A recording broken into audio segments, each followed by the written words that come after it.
Hello everybody, Thrifty here. Right, this I have now owned for a year. Well, actually just over a year. Had it since January last year. Now, little quick update on this, seeing it's a year on the wrist, so to speak. Why I bought it, what I got rid of, well not rid of actually, what I part exchanged for it. We'll go through the housekeeping of size and dimensions, etc. And basically what it's like to actually own it. So, first of all, things had to disappear. If you remember in my videos, I have a Tudor Glamor Double Date. I have the Seiko Presage Starlight Cocktail, and I had the steel on steel Ebel. Now, lost a ton of weight. Tudor was just overlapping my wrist, and there's no way the weight's going back on. So I never wore the Tudor. I know I said I would wear it and, you know, swap the straps out, but when the lugs are just overlapping your wrist, it just looked really silly. It was a shame, but it is what it is. The other two I just didn't wear. But I needed something. Well, I didn't need something. I wanted something. There's kind of a difference really, isn't it? Because I've got a problem with watches. But I didn't have a GMT. An actual proper GMT, and I wanted a grab and go. I'd liked it to be waterproof in the end, because it was something that I didn't have in the collection. Now you'll see a very quick video. It had a Grand Seiko ordinary sort of dressy quartz, the entry level one. There was a Tudor Black Bay, the thin cased one, the thinning as in thickness cased one. There was a Grand Seiko Elegance on a leather strap, and this one kind of suited. I don't know why I didn't go for the Tudor. I don't know. And for the money that I was going to put towards it, I couldn't see myself putting double the amount of money I put towards this to get in the Grand Seiko spring drive. Even though it was spring drive, there would have just been less occasions where I would have worn it. So it needed to be practical, is what I'm saying, and fit my wrist. And along came this. And this is very, very nice indeed. So we'll just go through the dimensions of this. Okay, so because Grand Seiko are pretty hot on their sizing. So this is, oh, come here, 40 mil, right? We have lug to lug of 20. We have a thickness here of 13.3. Not bad for a quartz. There are two lug to lugs. You've got a lug to lug measurement of this way, which is here on the clipped edges. That gives you a lug to lug of 46.1, but it does have metal end links, which kind of pushes it out a bit to 50. See? Now, bracelet wise, it goes from sort of 19.8 here, so pretty much 20. Comes down to the bracelet here at 17.7. Back up again at the clasp. I think it's about 18. There you go, 18. So yes, very nice, very lovely. And that's why I got it. Now,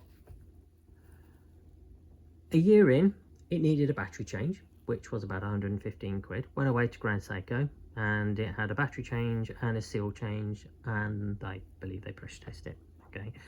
Because this beast is 200 meters water resistant. I'll never go down that far, and I sure as hell wouldn't wear this down to 200 meters either. But we'll go through some preliminaries. So we have an all steel case, 3-link bracelet, ceramic bezel, and believe it or not, this is meant to be red. I would say in the flesh it's more orange, but it is meant to be red. And we'll do a close-up of that in a minute. The usual Grand Seiko logo at the typical Seiko 4 o'clock position.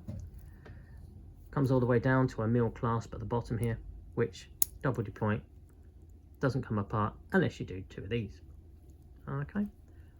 Going to delve in now deeply for you as to case finishing, etc. We'll do a few macro shots as well, because I do have that ability right now. But what you'll notice is on the case here, this is Zaratsu polishing. And I will, like I said, I will do some close-up shots of the Zaratsu on the side here. But I got this as well purely because there wasn't an awful lot of that polishing on this. Now, the Elegance one was really all shiny. The other Grand Seiko that was there, which was the entry-level champagne dial, which, believe it or not, is actually one of the most hardest dials to do. It's got so many processes. That had too much Zaratsu on it. And this one just had the right compromise, the right balance between sort of shiny stuff and brush stuff in order to sort of beat away any sort of minor scuffs, etc. So the bezel here is ceramic. It's infilled with white paint. It is not loomed. It is a shame that it is not loomed, but it's not loomed nevertheless. You have an applied Grand Seiko logo. If I can get this thing to, there you go. And I'll do a close-up shot of this dial in a minute anyway, because we need to. But what's nice to notice is that you have vertical brushing on the case.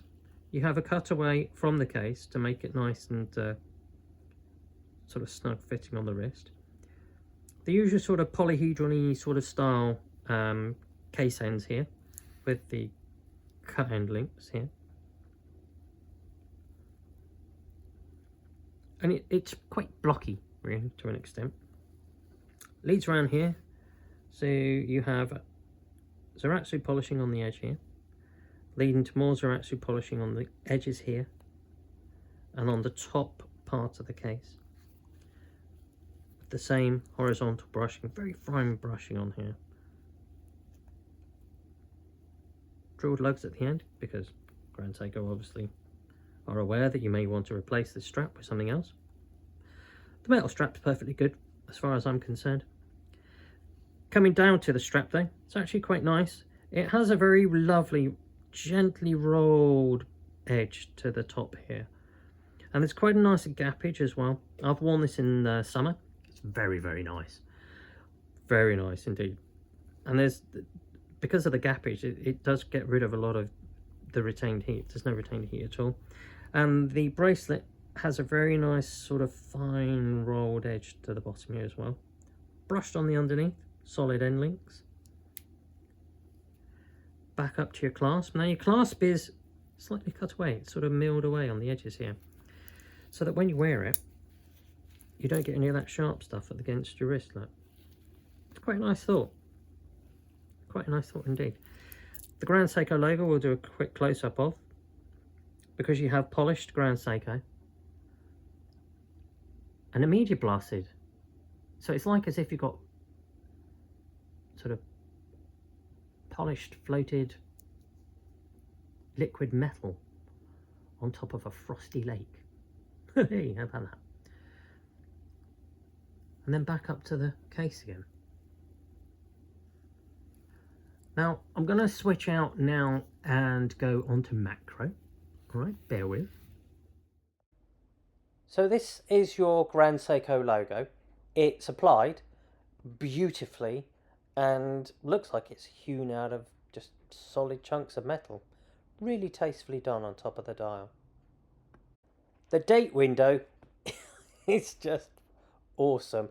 It's got a semi sort of polish to it, but the date wheel is so crisp and so beautiful. It's almost like that art that you get over here in the UK of road painting. The way the numbers have just literally been laid on top of that date wheel, framed by that date window. A 24-hour marker, which is in red, apparently. Still orange, sorry. Beautifully filled with just the right amount of lume. In fact, this is actually blue, believe it or not. I'll do a lume shot for you, but this actually is blue as opposed to the rest of the dial, which is green. Nicely done, fantastically executed again. At 6 o'clock we have the GMT initials, which aren't sort of printed as in sort of stamp printed on. They're raised from the surface as if they've kind of been applied, but not, if you know what I mean. Really nicely done. And then the hands, well, yeah, Yeah, we all know Grand Seiko are brilliant with hands. Just look at the way they're executed. They speak for themselves, really. So all in, this weighs, for my wrist, 150 grams on the nose. And that's on a average sort of 16.5 centimetre wrist. Depending on whether I'm warm or cold. So yeah, whizzing it on here. Now I've put a little extra link in on here at the moment, getting ready for summer, so that when one's wrist gets a little bit firmer and warmer. So there's a down the barrel shot, and you'll see why I quite like this. Although it's quite straight in case design, it does actually come down the wrist quite nicely. Let's see if we can just zoom out a little bit here. There we go. Look. Now, because of its sort of thinness, it can go over a casual cuff there. Also goes over a business shirt that I've got. I've not got the finest of business shirts, so they're not perfectly coiffeured for me, if that's a word, or tailored. But it's quite nice, obviously. And you certainly do know you're feeling it's on your wrist. And yet again, I've done the usual equal links either side, so that the actual part of the bracelet that gets onto your wrist here, as long as that's centralized and you've got equal links, you should have a bracelet on your watch that fits like this. A lot of times I see people when you're in the shop and you go, oh yeah, can you take some links out? They take 4 links out of one end of and the watch is like this when it's on your wrist, and you get home, you never really quite like it because it just doesn't feel right. Equal links, people, come on. It's probably because I don't have time, so I'll give them credit. So yeah, that's the way I do my bracelets anyway, and that way it fits nice and snug, nice and centralized, so when you turn your wrist over, it's always there, and it looks really lovely on the wrist. It's quite sporty, but it's quite businessy. If I wash my hands, it's not going to die. There's not a huge amount of Zaratsu polishing on it. And this is part of their sport line. I don't think you can get it now. There are some places where it's sold out. They did one in blue, one in red, and a super limited edition one, which had gold and yellow indices. Okay. This was the only one available, so I got it. But yeah, I really, really like it. And like I said, as you can tell, I've worn it a lot more. It's a quartz, it's grab and go, and yes, I know it's a lot of money. But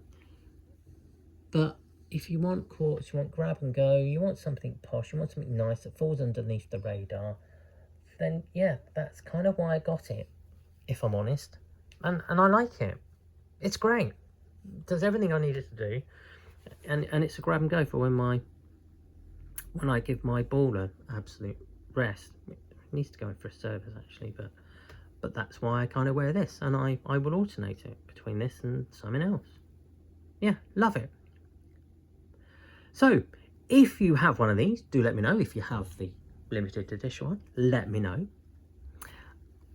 And other than that, I will bid you adieu. Enjoy, have fun, bye. Oh yes, before I go, what is the loom like? There we go, therein lies the question. Well, this is what the loom is like. So, there you have it. One set of loom. You'll notice that, oh gosh. So there you have the minute and the hour hand here. But, if you notice up here, there is a 24-hour blue. Let's see if we can get this. There you go. So your 24-hour is in blue, a really nice shade of aqua blue. Everything else is in green, and this glows like this for ages and ages. Really, really glows quite for a long time. So yeah, there you go. Blue 24-hour hand, green everything else. Now it really is time to say goodbye. Enjoy, have fun, bye!